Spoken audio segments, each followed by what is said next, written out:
My girlfriend said she loved me, but her late-night chats told a very different story. I never thought I'd be the kind of guy who questioned his own relationship while lying next to the person he loved.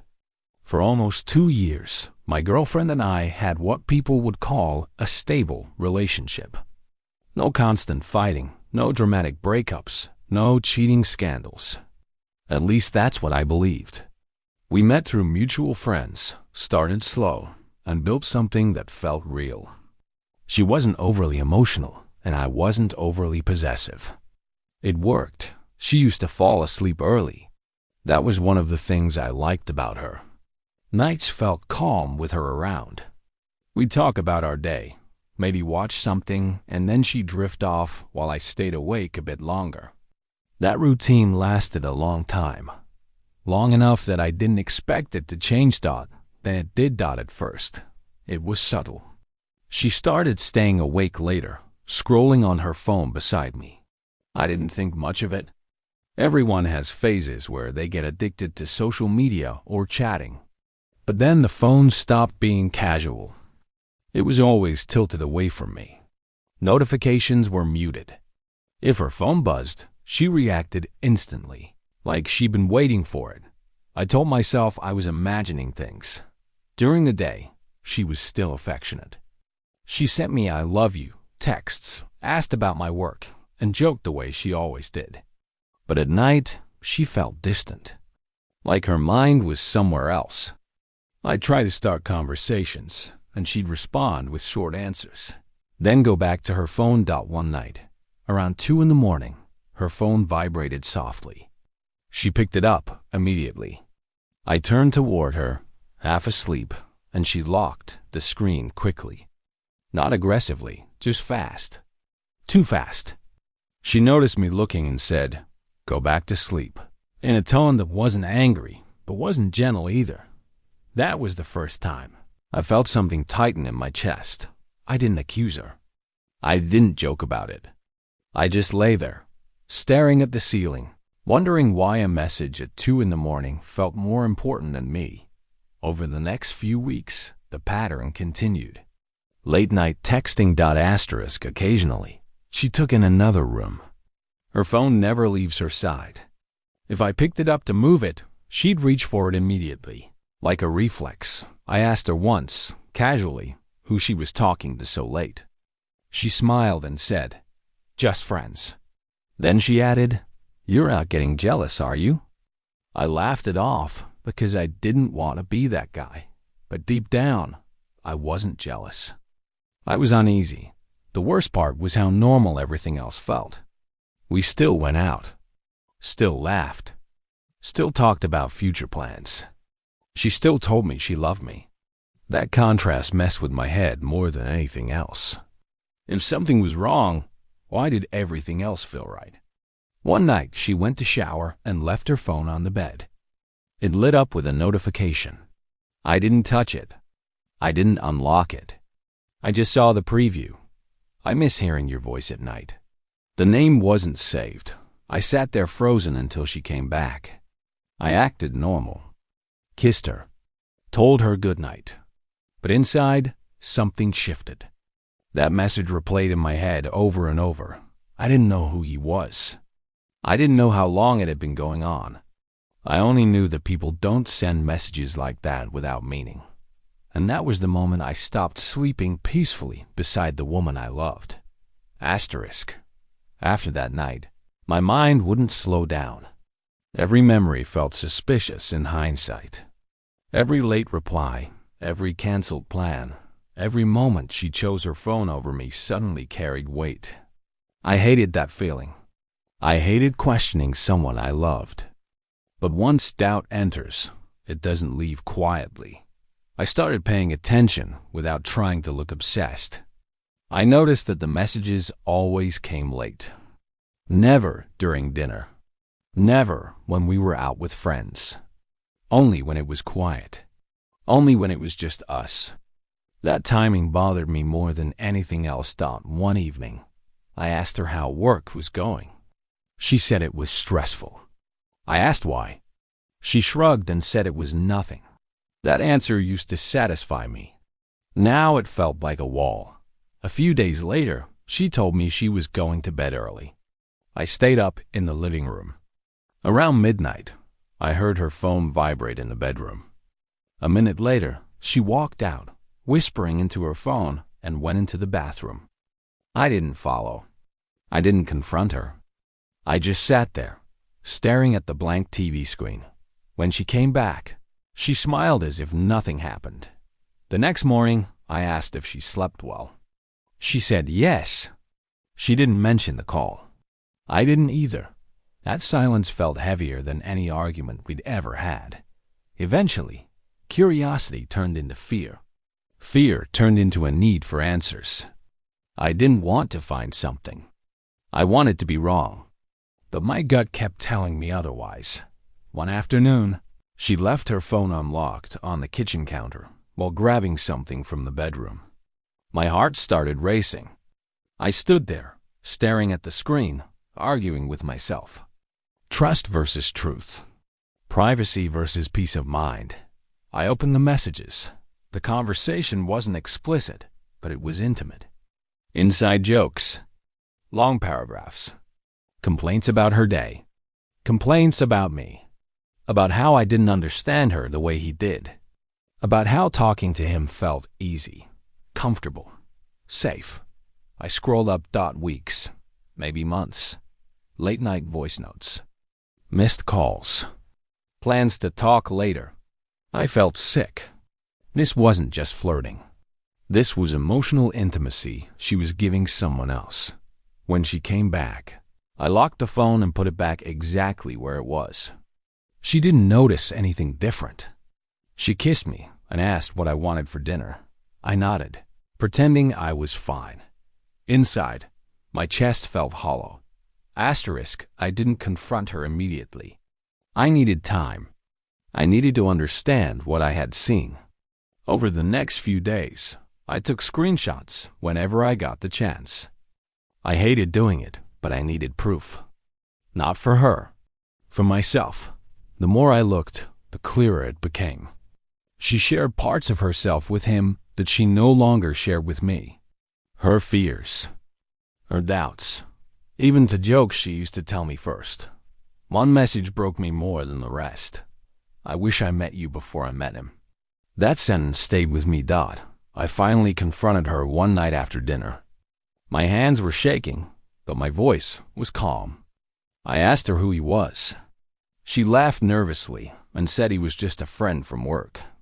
I asked why she hid the conversations. She said I wouldn't understand. I showed her the screenshots. Her face changed instantly. She didn't yell. She didn't argue. She just sat there, silent, staring at the floor. Then she started crying. She said it wasn't physical. She said it just happened. She said she didn't mean to hurt me. She said she still loved me. I asked her why she didn't talk to me instead. She said she didn't know how.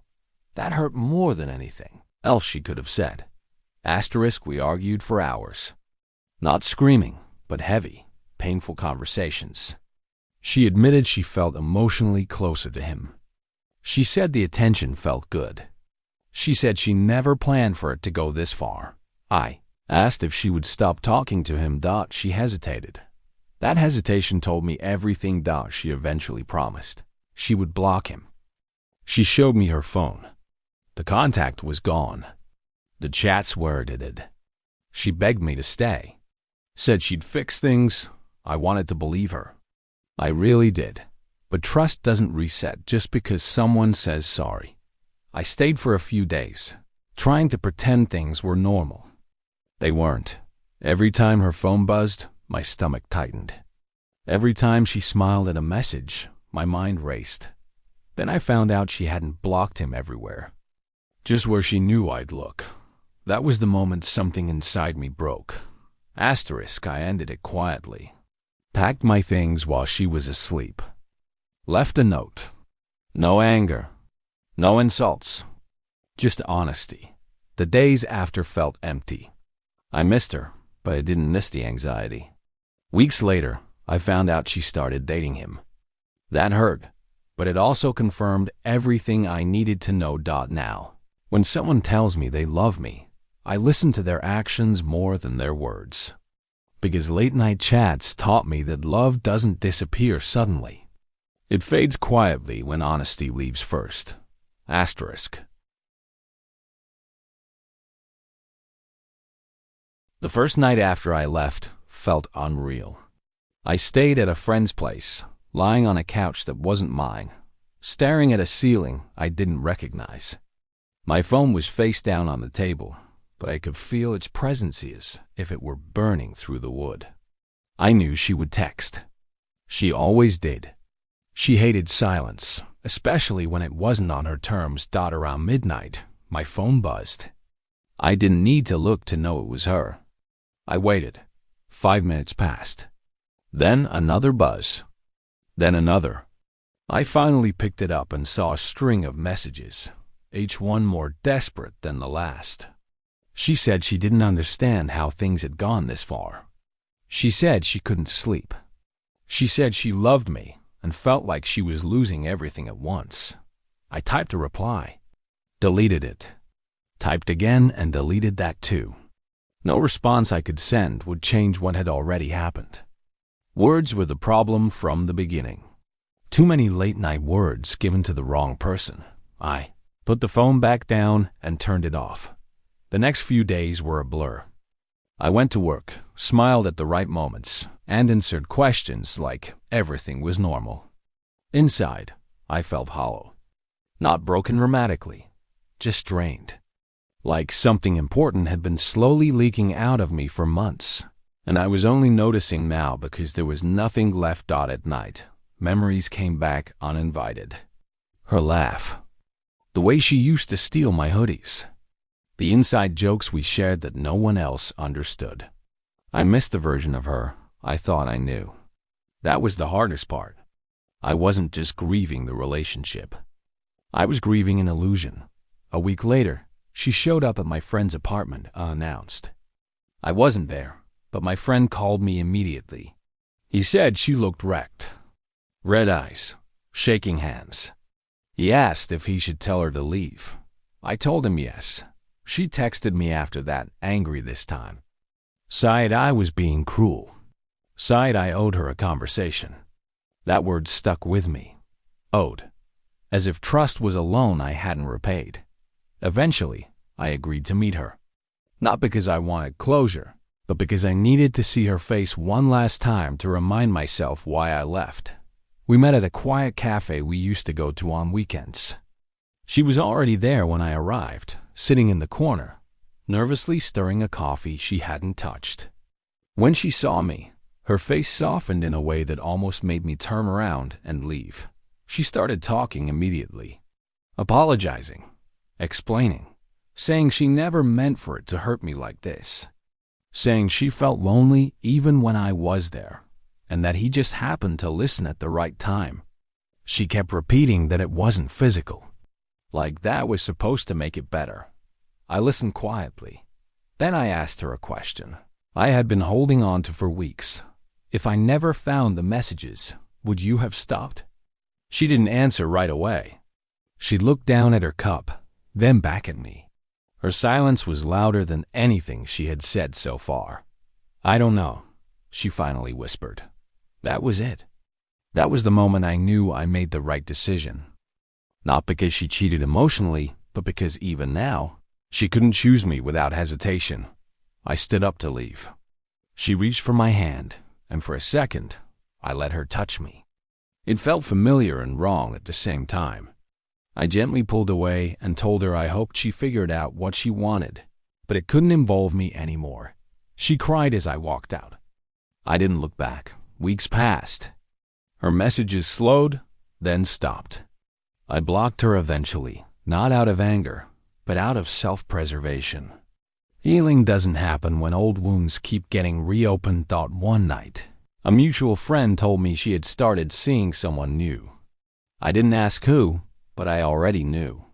The late-night voice. The unsaved contact.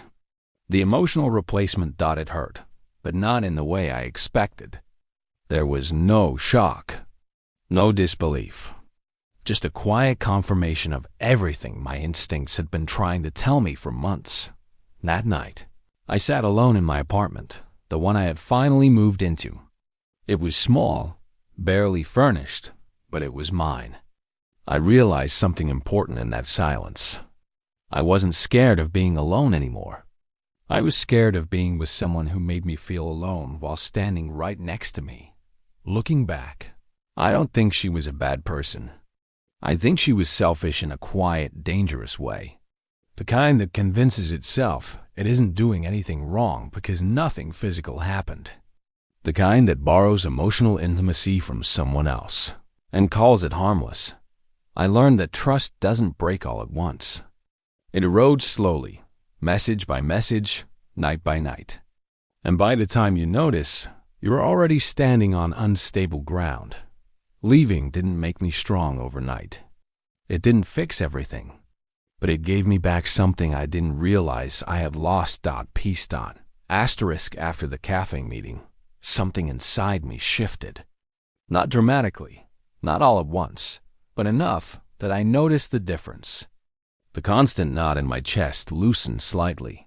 I still thought about her, still replayed moments in my head, but they didn't paralyze me the way they used to.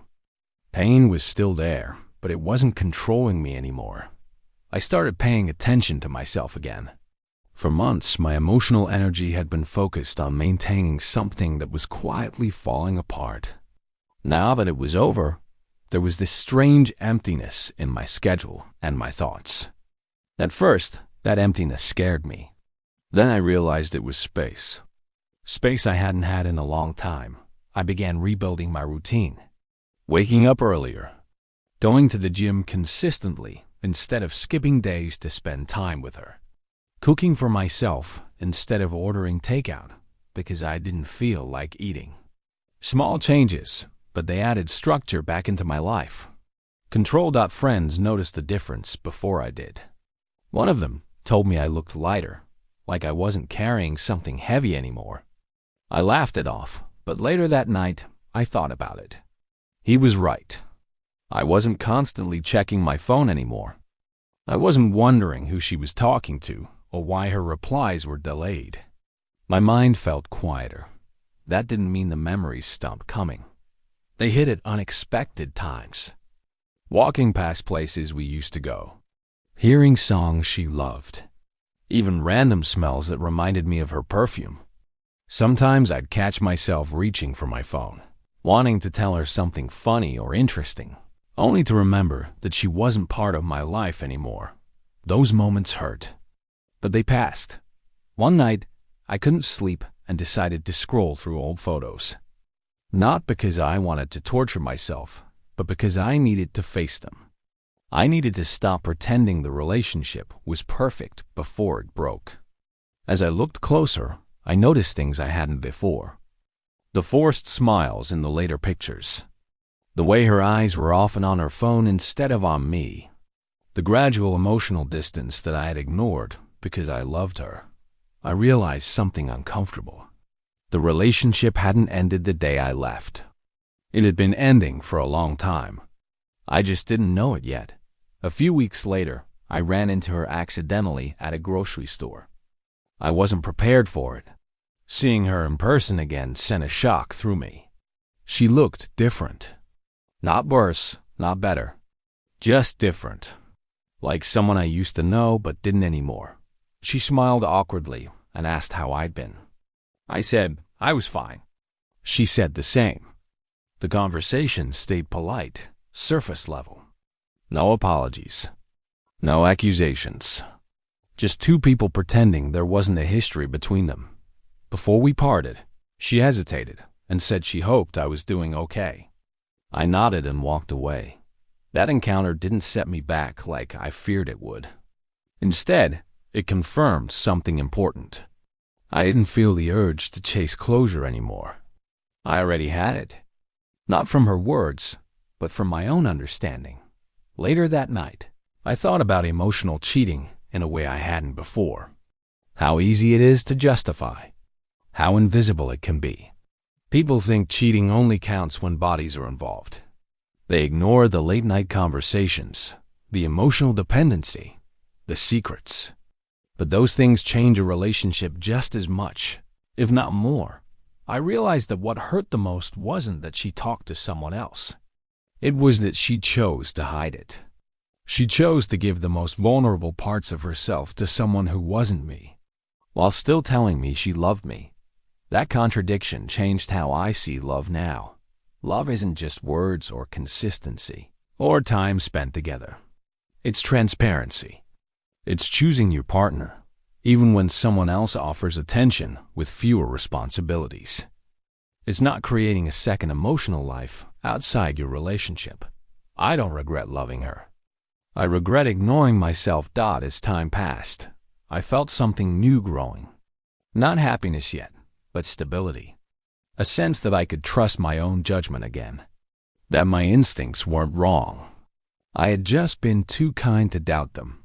That night, before going to sleep, I realized I hadn't thought about her messages or her phone or that unsaved contact in days.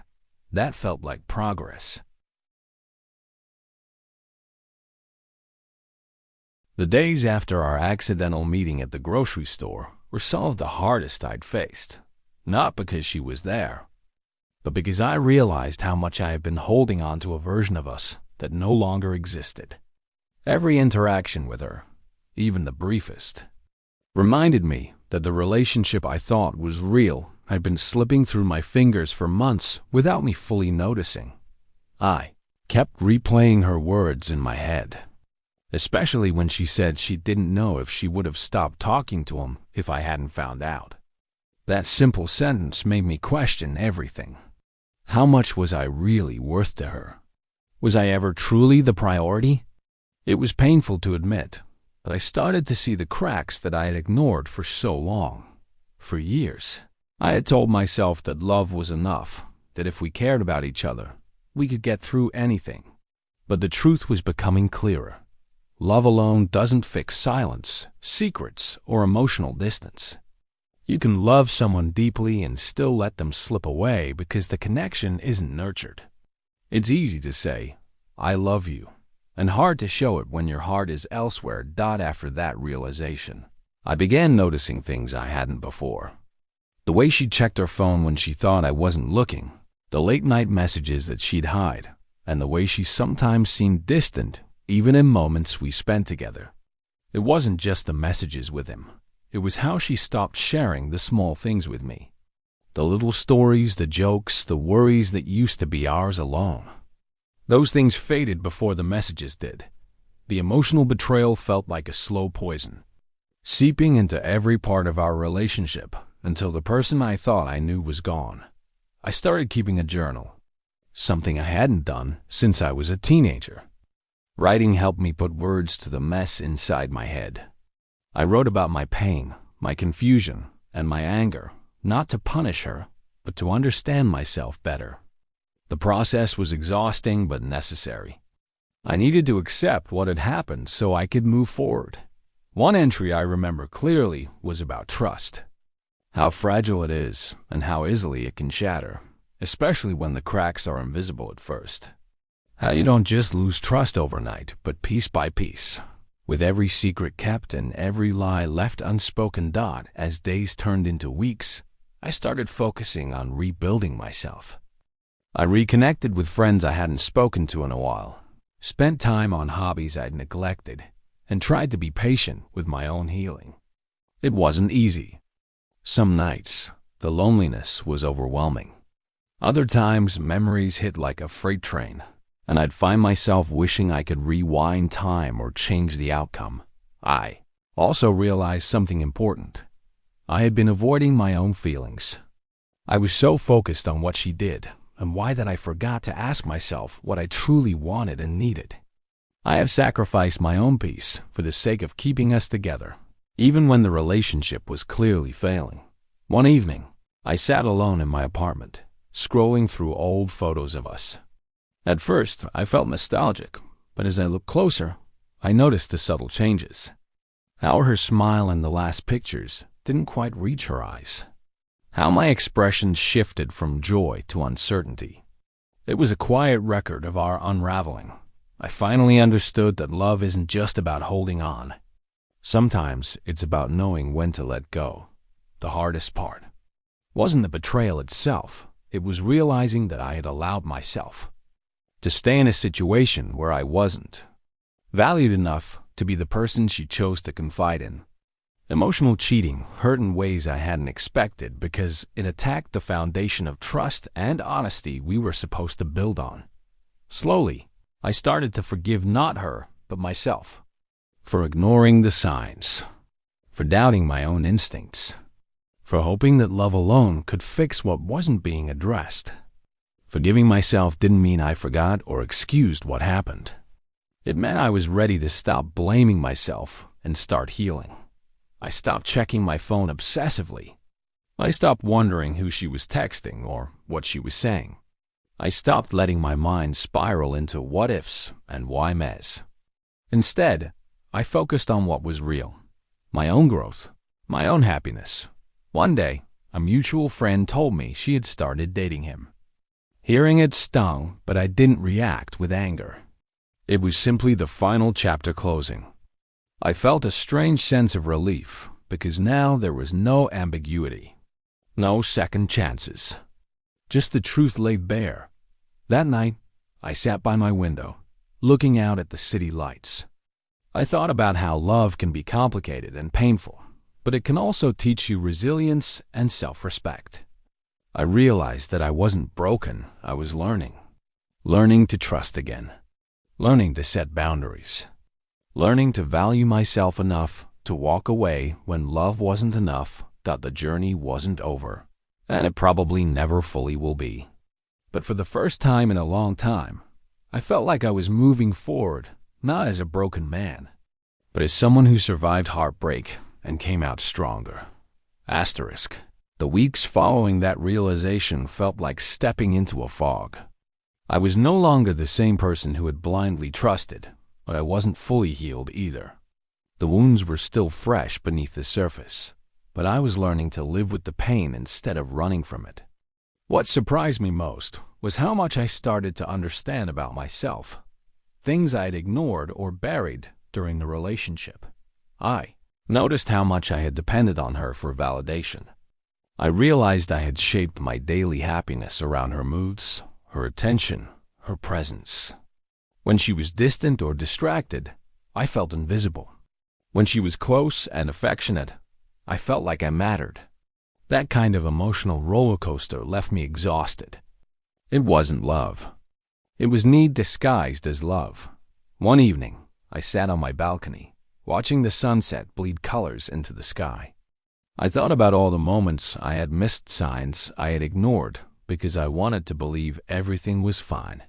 The late replies, the secretive smiles at her phone, the sudden changes in plans. I wasn't naive. I just hoped my trust would be enough to keep us together. I'd been wrong. I also reflected on the nights when I was alone, scrolling through messages and pictures, questioning if I was overreacting. Those moments made me feel weak, but now I see them as proof of how deeply I cared. It was okay to hurt. It was okay to feel betrayed. Those feelings meant I was human. I started writing letters to her. Letters I would never send. I poured out my frustrations, my questions, my fears. Why didn't she talk to me? Why did she hide so much? Did she really love me? The answers never came, but writing helped me stop holding everything inside out around that time. I reconnected with an old friend from college, someone I hadn't seen in years. We started meeting for coffee and long talks about life, love, and everything in between. He didn't know the details of my heartbreak at first, but I found myself opening up more and more with each meeting. Having someone listen without judgment was a balm I hadn't realized I needed. One night, after a particularly hard day, I admitted to him that I was scared. Scared that I would never trust anyone again. Scared that I might carry this pain with me forever. He looked at me and said something I'll never forget. Trust isn't about never getting hurt. It's about having the courage to be vulnerable, knowing you might get hurt but choosing to take that risk anyway. His words stuck with me. They made me think about love not as a guarantee, but as a risk worth taking when it's with the right person. Someone who respects you enough to be honest, who values your feelings enough to include you, not exclude you. Slowly, I began to rebuild my idea of what a relationship could be. It wasn't about perfect moments or grand gestures. It was about honesty, communication, and respect. It was about feeling safe to be yourself without fear of betrayal. In the meantime, I kept myself busy. I threw myself into my work, rediscovered old hobbies like playing guitar, and started running again. Physical activity cleared my head in ways nothing else could. With every mile I ran, I felt a little stronger, a little more in control. I also started dating again, cautiously at first. I wasn't looking for love or even a relationship. I just wanted a human connection. The first few dates were awkward, filled with nervous laughs and surface-level talk. But I reminded myself that it was okay to take things slow. One date in particular stood out. She was kind, genuine, and had a way of making me feel comfortable without trying too hard. We talked for hours about our dreams, fears, and favorite music. For the first time in a long time, I didn't feel the urge to hide my past or pretend I was okay. I was simply me. That night, after we parted ways, I realized something important. I was ready to open my heart again, but this time with clear eyes and a guarded trust. I wasn't naive anymore, but I was hopeful. The past hadn't broken me. It had reshaped me. I knew there would be tough days ahead, moments when memories would surface and doubts would creep in. But I also knew I had the strength to face them. I was no longer a prisoner of my own hope or denial. Love, I learned, is messy and complicated. It doesn't always look like the movies or the stories we tell ourselves. Sometimes it's painful, sometimes it's confusing, and sometimes it's about knowing when to walk away. Most importantly, love starts with yourself. Life after heartbreak is like learning to walk again after falling. Every step feels unsure, every direction new. But slowly the pain dulls, and you start noticing things you missed before. Small moments of peace, clarity, and even hope. In those weeks, I began to focus on myself in ways I never had. For so long, my identity was wrapped up in the relationship, in her presence, her approval, her love. Now, without her, I had to find myself again. It was daunting but necessary. I started setting small goals, things that had nothing to do with anyone else. I wanted to wake up early and run a mile, cook a proper meal, and finish a book. Each accomplishment, no matter how small, felt like reclaiming a piece of myself I'd lost. One evening, after a run, I sat on a park bench watching the city lights flicker on. The air was crisp, the world quiet except for distant cars and the occasional laughter of late-night walkers. I realized how much noise there had been in my life before. Emotional noise, constant worry, the tension of unspoken truths. That silence was new. It wasn't empty. It was healing. At work, I noticed my focus sharpening. Where before I'd been distracted, checking my phone anxiously or lost in thought about her, I now found myself fully present. Projects that felt overwhelming before became manageable. I started getting positive feedback from my manager, and that helped boost my confidence. Socially, I became more selective. I spent more time with friends who supported me without judgment, and less time with those who were toxic or reminded me of the past. I stopped explaining myself to people who didn't ask and started listening more carefully to those who did. Dating was a different story. I dipped my toes back in the pool cautiously. The first few encounters were awkward, filled with self-doubt and second-guessing. I worried about being judged or misunderstood. I feared carrying the baggage of my previous relationship into something new. But I also realized that vulnerability is not weakness. It's courage. Being honest about where I'd been emotionally was scary, but also freeing. The right people accepted me without hesitation. The others faded away without drama. One date stood out. She was a woman I met at a local art gallery, smart, funny, and genuine. We connected over music and shared stories of heartbreak and hope. With her, I didn't feel the need to hide my past or pretend I was healed. I could be real. That relationship never became anything serious, but it taught me an important lesson. Healing is a journey, not a destination. There's no timeline, no perfect moment when the pain suddenly disappears. It's a series of steps, sometimes forward, sometimes back. During that time, I also reflected on what I wanted from future relationships. Transparency was at the top of the list. I couldn't tolerate secrets or emotional distance anymore. I wanted a partner who communicated openly, who valued trust over convenience. I thought a lot about how emotional cheating had shattered my last relationship. It wasn't the physical betrayal that hurt most, but the quiet conversations, the hidden connections, the sense that I was never fully enough. I promised myself I would never ignore my gut again. I also learned the importance of setting boundaries, not just with others, but myself. I had to learn when to speak up and when to walk away, to protect my peace and prioritize my well-being. That didn't mean I was bitter or closed off to love. On the contrary, I became more open but more cautious, more aware of what I deserve. One night, sitting alone in my apartment, I realized how far I'd come. I wasn't the broken, confused guy I was months ago. I was stronger, wiser, and more whole.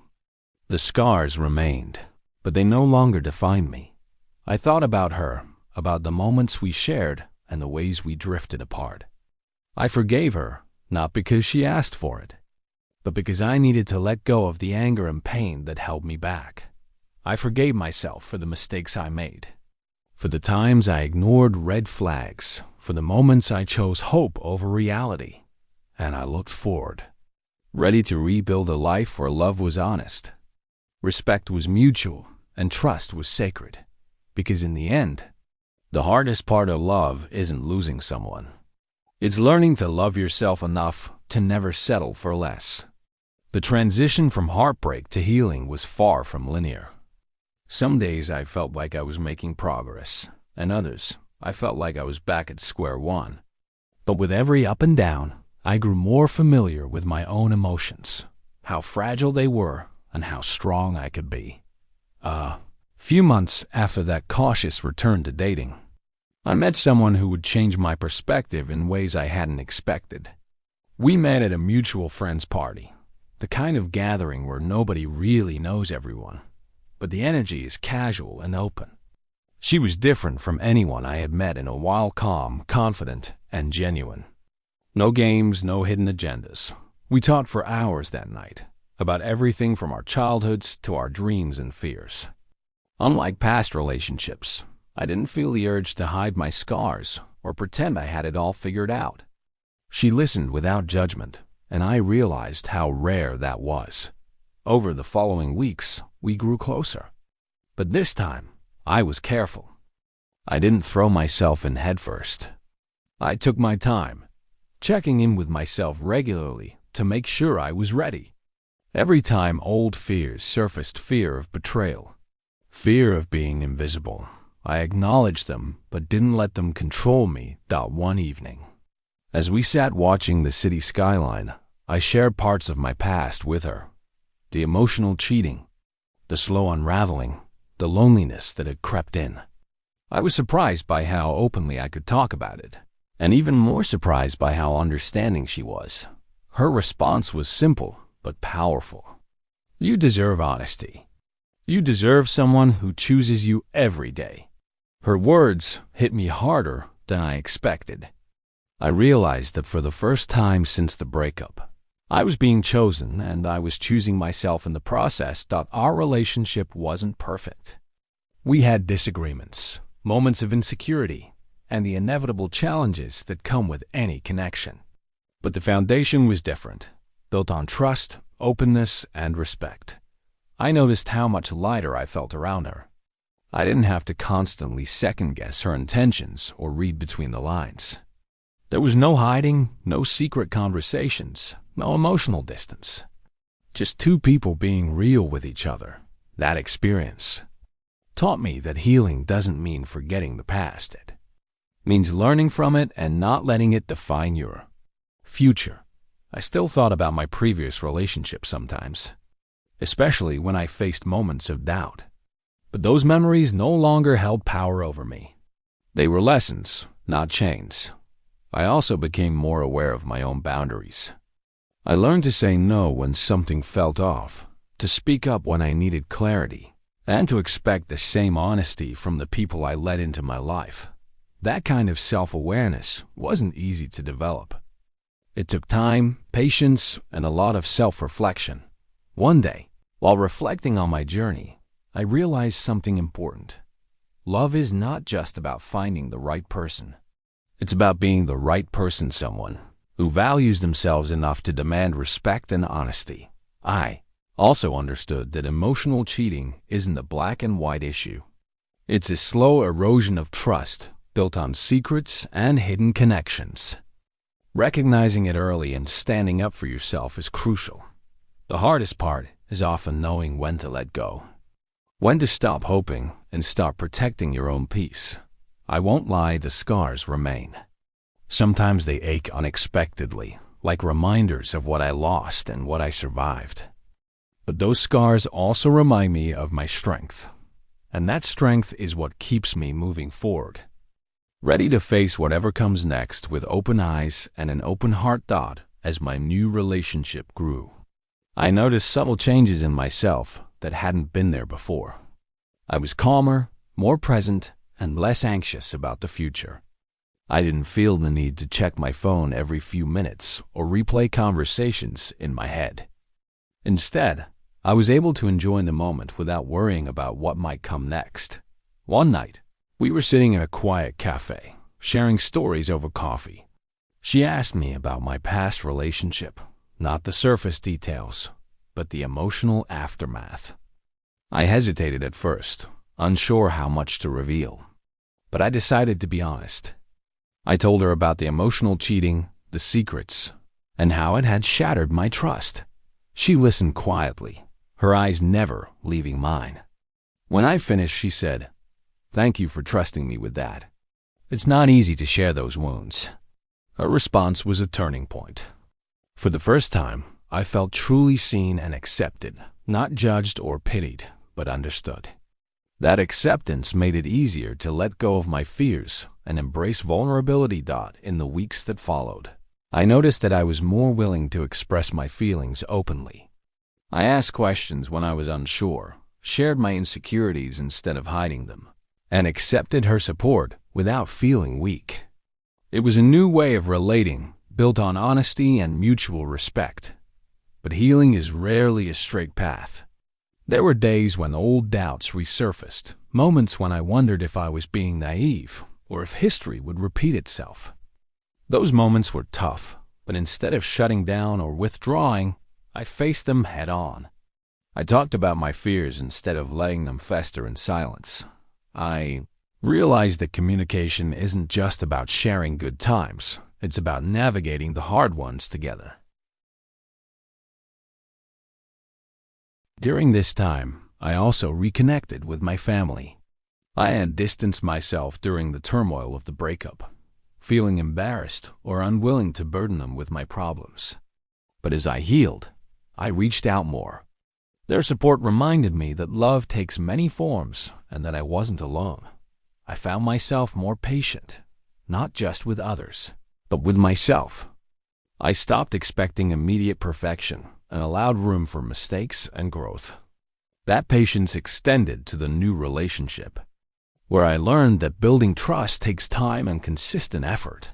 One day, while reflecting on everything, I wrote in my journal, "Love isn't just about finding the right person, it's about being the right person. It's about honesty, respect, and choosing each other every day." Those words became a mantra for me.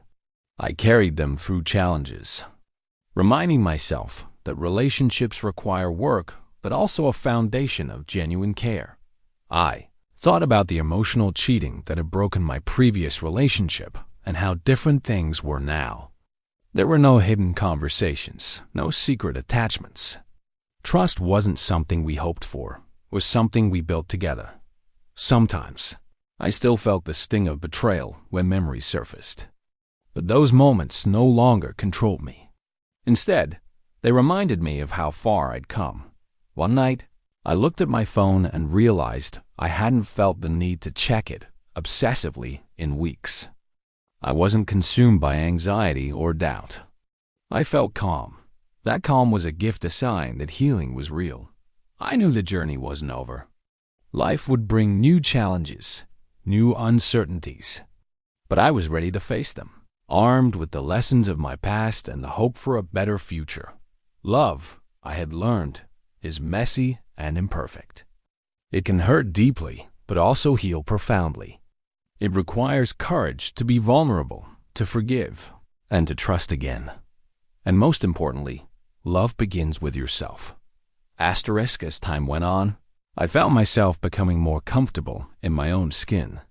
The shadows of my past heartbreak no longer loomed as large. Instead, they became quiet reminders of the lessons I had learned about trust, respect, and the importance of communication. One afternoon, while meeting with friends, the conversation shifted to relationships. I listened to their stories, some filled with joy, others marked by struggles. For the first time, I felt confident enough to share my own experience, not as a cautionary tale, but as a story of growth. I talked about the emotional cheating I'd endured and how it had broken my trust, but also how I had rebuilt myself afterward. Their reactions were supportive, and I realized how isolating I had felt during that time. Sharing my story helped me feel connected again. That evening, I reflected on how different my approach to relationships had become. I was no longer seeking validation from others or fearing abandonment. Instead, I focused on being present, honest, and patient. With my new partner, those values were put to the test when a disagreement arose about future plans. Instead of shutting down or blaming, we talked openly, expressing our fears and hopes. The conversation wasn't easy, but it strengthened our bond. I realized that true intimacy isn't about avoiding conflict. It's about facing it together with respect and understanding. Outside of my relationship, I started setting clearer boundaries in other areas of my life. I learned to say no when something didn't feel right and to prioritize my mental health. These changes weren't always welcomed by everyone, but they were necessary for my well-being. One challenge came when an old acquaintance reached out, someone connected to my past relationship. Their message stirred up old emotions, but I chose not to engage deeply.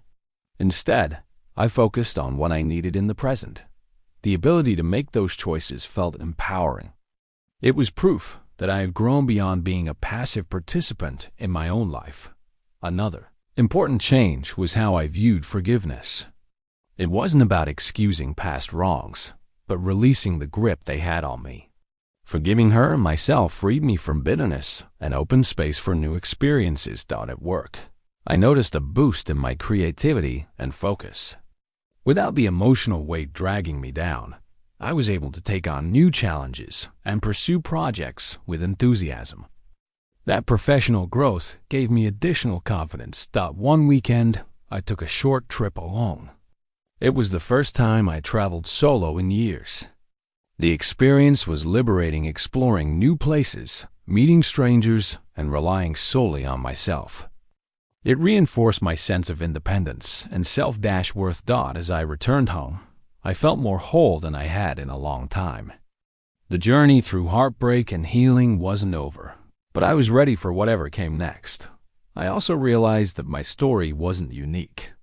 Many people face betrayal and loss, but it's how we respond that defines us. Choosing to grow, to learn, and to love again despite the risks, that's the real courage. I kept writing in my journal, each entry a step toward clarity. I wasn't perfect, and I still had moments of doubt, but I was no longer afraid. Love had taught me resilience. It had shown me the importance of self-respect and the power of vulnerability.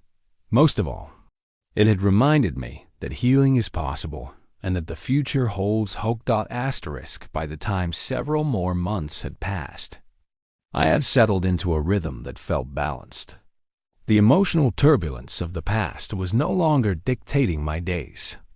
Instead, there was space for calm, reflection, and genuine happiness. It wasn't a perfect life. Nothing ever is, but it was mine, and I was learning to appreciate it. One evening, as I sat alone with a cup of coffee, I thought back to the darkest moments after the breakup. The nights when I lay awake, heart pounding, overwhelmed by thoughts I couldn't escape. The ache of betrayal that seemed to settle deep in my chest. Those memories no longer held the power to consume me. Instead, they reminded me of how far I'd come. I realized that healing isn't just about moving on. It's about growing into someone who can love and trust again without fear. Someone who knows their worth and won't settle for less. With that clarity, I found myself more patient with the people around me. I understood that everyone carries their own wounds and struggles, and compassion became easier. In my relationship, we started talking about the future more seriously. Plans that once seemed too overwhelming now felt possible. We discussed living arrangements, career goals, even travel dreams. The conversations were filled with hope rather than anxiety. One afternoon, we went for a walk in the park, the golden light of late afternoon filtering through the trees. We talked about our pasts, not to dredge up pain, but to share the experiences that shaped us. I told her about the emotional cheating and how it changed my view of love. She listened without judgment and shared her own stories of trust and vulnerability. That moment of honesty deepened our connection in a way that felt authentic and lasting. I also started paying more attention to self-care. I took time for meditation, exercise, and hobbies that brought me joy. These practices weren't just distractions. They were acts of reclaiming my peace. Work continued to be a source of fulfillment. With renewed focus, I took on new projects and challenges that pushed me outside my comfort zone. Successes, both big and small, boosted my confidence. Despite the progress, I remained mindful of the lessons from my past. I knew the importance of maintaining boundaries, communicating openly, and staying true to myself. One night, I received a message from an old mutual friend. She asked how I was doing and if I had found happiness again. I paused before replying. It was a moment to acknowledge my growth without forgetting where I'd been. I told her I was healing and learning to love myself again. She responded with encouragement, reminding me that healing isn't linear but worth every step. That exchange felt like a full circle, a reminder that even though the pain of betrayal leaves scars, it also opens the door to new beginnings. Looking back, I understood that my story was one of resilience. A journey from heartbreak to hope, from doubt to trust, from fear to love. And as I looked ahead, I knew that whatever challenges came next, I was ready to face them with an open heart and clear eyes. Because love, real love, starts with healing yourself first. By the time I reached this point in my journey, I felt like I had come full circle, but in a way that was deeply different from where I started. The heartbreak that once felt like it would consume me had become a catalyst for growth, self-awareness, and a stronger sense of who I was. Looking back, I realized how much I had learned, not just about love and trust, but about myself. I understood that emotional cheating isn't just about one person betraying another. It's about the subtle, slow erosion of connection. The silences, the secrets, and the choices we make when we ignore what we really need. I had been guilty of ignoring my own needs, hoping that love alone could fix what was broken. But now I knew that love requires honesty, respect, and courage from both people. With that knowledge, I had rebuilt my life piece by piece. I wasn't perfect, but I was whole. I wasn't bitter, But I was wiser that my current relationship wasn't flawless, but it was honest. It was built on trust, communication, and mutual care. I felt safe being vulnerable, knowing that my feelings mattered. The scars from the past remained, but they no longer held power over me. Instead, they were reminders of resilience and strength. Sometimes, I thought about her, the girl who had once said she loved me but chose to keep secrets. I didn't hate her. I had forgiven her, not because she deserved it, but because I deserve peace. More importantly, I forgave myself for the times I ignored the truth, for the moments I doubted my worth, and for the days I let fear control me. That forgiveness freed me to move forward with an open heart. I also realized that healing is ongoing. There will always be moments when the past whispers doubts or when fears rise up unexpectedly. But those moments don't define me. What defines me is my choice to keep growing, to keep loving, and to keep believing in the possibility of real connection. As I looked to the future, I felt hope, a quiet, steady hope grounded in experience and self-respect. I knew that the journey ahead wouldn't always be easy. Love is complicated, and life often tests us in unexpected ways. But I was ready to face whatever came next with honesty, courage, and the knowledge that I am worthy of real love. Love that chooses me every day. And that made all the difference. Posted by You Through Reads.